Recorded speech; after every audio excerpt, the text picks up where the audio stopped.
You're born in the kingdom of Kush, in present-day Sudan, in a dusty border village where the houses are made of mud brick.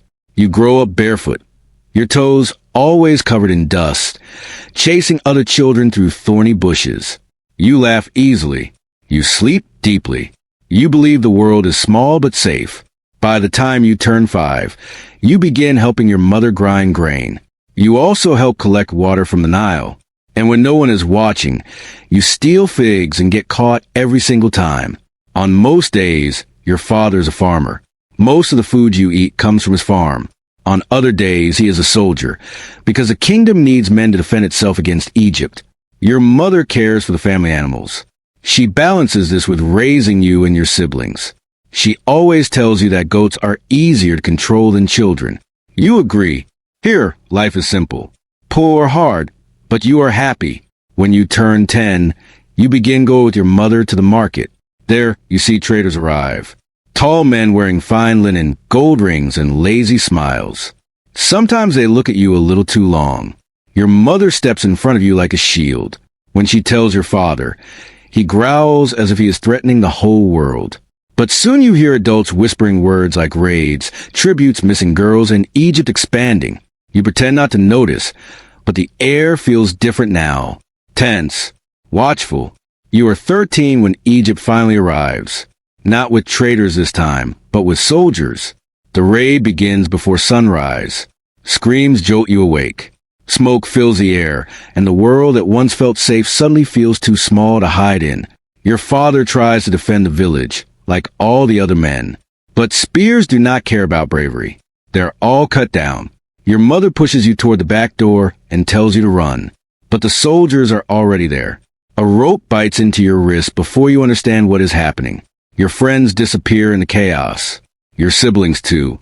You are herded together with the other girls, the pretty ones, the unlucky ones, and march north for days.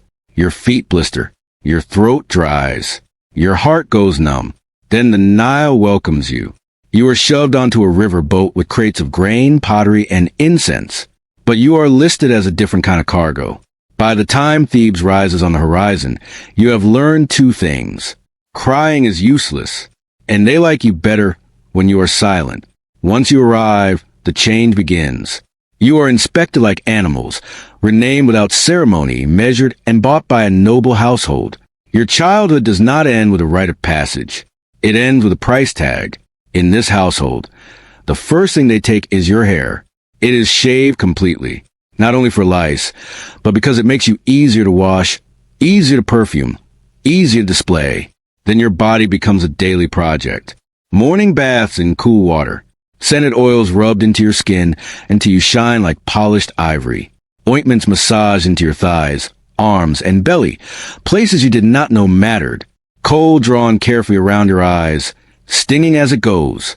Linen, so thin you do not understand why they call it clothing. Older servants teach you everything you never wanted to know. How to walk without making sound. How to kneel so your posture pleases the eye. How to lower your gaze at the exact angle of respect. How to endure wandering hands without pulling away. They call it grooming. They call it refinement. But everyone knows this is not a beauty school. It is obedience carved into flesh. As you learn to move like a shadow, you also learn the order of the household. The great wife at the top, secondary wives below her, concubines beneath them, decorative slaves.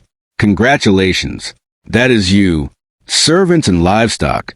But none of that truly matters, because in the inner house there is only one rule worth remembering. It is whispered by older girls with dead eyes. You belong to anyone who calls for you. A week after you enter the household, you and the other new girls are lined up in the courtyard. The head servant inspects you. He does not speak. He tilts your chin, studies your shoulders, looks at your hips. A silent judgment. He approves of you, and you are moved into the inner rooms. The scented, polished, quiet part of the house, where women glide instead of walk and smiles never reach their eyes. It smells like incense and secrets. Your first night does not come from a master. It comes from a visitor, a merchant, important, wealthy. He is visiting on business with the master. The head servant calls your name. You follow, because not following is not an option. He treats you like convenience, like something the house provides, like wine or fruit. He does not speak Egyptian well, so he uses gestures. But even with gestures, you understand the order. Lie down. What follows is quick, clumsy, painful. When it is over, he tells the head servant to thank the master. You are not acknowledged. The next morning, you serve breakfast as if nothing happened. You move like reeds bent too far. It continues. Visitors arrive and leave. Dignitaries, soldiers, merchants. You become part of the hospitality. Prepare the room. Prepare the girl. You learn to breathe shallowly, to stare at the floor, to empty your mind and hide inside it. Numbness becomes a skill as important as kneeling. Then one night, the master calls for you. He says he has heard much about you. He inspects you with the same cold care, but slower, like enjoying a meal. That night is long, painful, quiet. It reminds you that you are his property. In the morning, you are dismissed.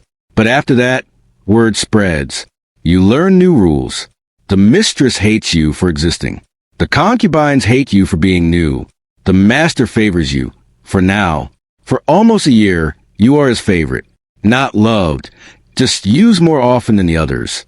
Enough to make the mistress watch you like a curse waiting to strike. Then you miss your moon cycle.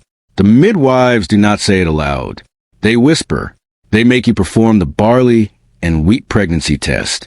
You squat over bowls of barley and wheat. Your urine soaks into the seeds like an offering. They plant them together. If wheat sprouts, it is a girl. If barley sprouts, it is a boy. Days pass. The barley sprouts first. A boy. Everything changes overnight. Servants bow lower when you pass. Your meals improve. More bread. More honey. More figs. Your chores quietly disappear. The steward speaks to you with respect, as if you have already succeeded. You hear whispers that the master wants sons, that sons can shift alliances, that you might finally be useful. The mistress's hatred sharpens. You are watched constantly. Every step feels dangerous. You allow yourself a small hope. A boy means protection. A boy means status. A boy means your life might stop being miserable. Months pass. Your time comes.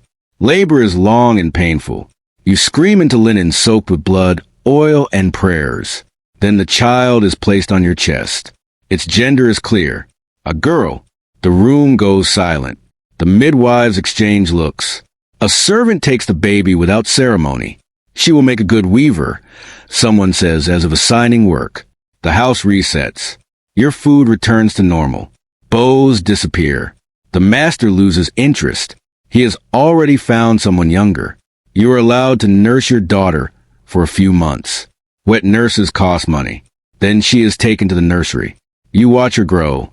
She looks like a smaller version of you. And that is not good, because you realize you have not broken the cycle. You have given birth to it. Dread settles in. For years pass. You are 20 now. In this house, that is long enough for faces to change, ranks to shift, and children to be quietly assigned futures they did not choose. The mistress gives birth during those years. A daughter.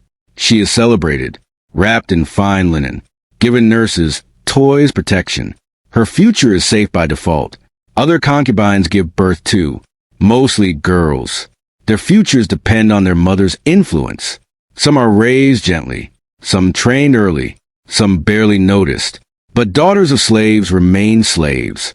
No ceremony, no protection, just delayed usefulness. Your daughter grows. She is clever, loud when she thinks no one hears. She smiles when she sees you. She clings to your linen. She learns to walk by holding your fingers.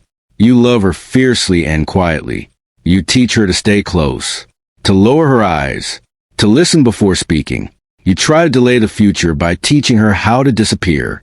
Then the festival of Hathor arrives. Goddess of love, music, fertility, and motherhood. A holiday that celebrates joy by removing restraint. Wine flows freely. Drums echo through the halls. Servants are quietly encouraged to drink just enough. You put your daughter to sleep. You linger by her mat longer than usual. You brush dust from her hair. You think about what this festival means and what it never meant for you. You take some wine to join the celebration in your own way. Elsewhere, the master drinks far more. That is the point of Hathor's festival. Intoxication as devotion. Losing yourself so the goddess might find you. You walk through the estate. The celebration is deep. You pass a loud, chaotic corridor. There, you meet the master by chance. He smells of wine and incense. He does not speak. He does not ask. He does not seem to recognize you. He reaches for you because you are close and available. The act is fast, confused, frightening, over before your thoughts can catch up. The next morning, the house returns to order. The master remembers nothing. The laughter fades. You are invisible again. 2 months later, your body changes. Your moon cycle does not return. You understand with terrible clarity that the goddess of motherhood answered a prayer you never meant to make. Fear comes first, not hope. This time, there is a problem no one can ignore. The master remembers the act. He just does not remember you. He laughs when the steward reports the pregnancy. He waves it away as festival excess. Drunk in confusion, the mistress moves quickly. Whispers spread. Who touched you? Who dared? For a brief, terrifying moment, your life hangs on an accusation. The house solves it the only way it knows how. With silence. No servant admits anything. No guard confesses. No man is foolish enough to claim a woman owned by the master. The whispers die, not because you are believed, but because no other explanation allows survival. The barley and wheat test is done again. Your urine is poured over the seeds. They are planted carefully. The barley sprouts. Normally, this would bring gifts and favor. But this time, nothing changes. The house remembers the last time. You are watched, not celebrated. Food stays plain. Chores remain. The mistress smiles thinly. The months are hard. The pregnancy is hard. You grow weak. You work through pain because stopping would look like pride. Your daughter clings to you. She senses danger she cannot name. You teach her to be quiet, to be invisible. When labor comes, it is brutal. You think you will die. But when you think of your daughter's future, you endure. After 3 hours, the baby cries. This time, clearly male. The house changes in a breath. Servants shout. Midwives bow. Wine is opened. The master comes. He stares at the child. Then at you. He already has sons. But sons mean power. Alliances. Offices. And now one of them is yours. For the first time, someone smiles at you without calculation. Your daughter brings you water. Your son sleeps on your chest. 2 children. 2 futures. And the knowledge that their father will never treat them equally hurts deeply. Your son's childhood unfolds like a privilege you can see but never touch. Tutors arrive. Scrolls replace dust. By age 3, he learns letters, numbers, hymns. Names of gods who were never kind to you. Servants bow to him without thinking. You learn the truth of your new position. You matter only because harming you would trouble him. Your food improves. Your work lightens. Your voice is tolerated. But none of this reaches your daughter. She grows quietly, obediently, exactly how the house wants girls to grow. Her head is shaved. Her hands learn weaving, pouring, cleaning. She is praised for silence. You try to help. Small steps. Keeping her near. Teaching her to avoid attention. Begging for delays. They pity you. They do not listen. One child is an investment. The other is inventory. You realize something terrible. Your son is protected completely. Your daughter is vulnerable by design. Loving them equally becomes an act of rebellion. Years pass. You are no longer the stolen girl. You are 35. You become what long-surviving women become. A presence. A reminder. A ghost who knows too much. Your son is 15. Your daughter becomes dangerous. Not to others. To herself. She is 20. Quiet. Beautiful. Trained. The inner house notices. You delayed her for 4 years. You underestimated how many people want the mother of an heir in their debt. Now your son rises. He moves with confidence. Not pride. Certainty. He speaks with scribes. Learns law. Goes where you cannot. He gains enemies. Brothers. Other noble houses. They look for ways to hurt him. One way is his sister. One night, you tell him enough. Not everything. Just enough. He listens. He believes you. Quietly, carefully, he begins to act. Petitions, alliances, legal protection. Not loudly, because survival is patient. Years pass. The master dies in his sleep. No warning. Just stillness. The house becomes a battlefield. Servants wail. Priests chant. Behind doors, property is counted. Land, gold, titles, people. You and your daughter are listed by category.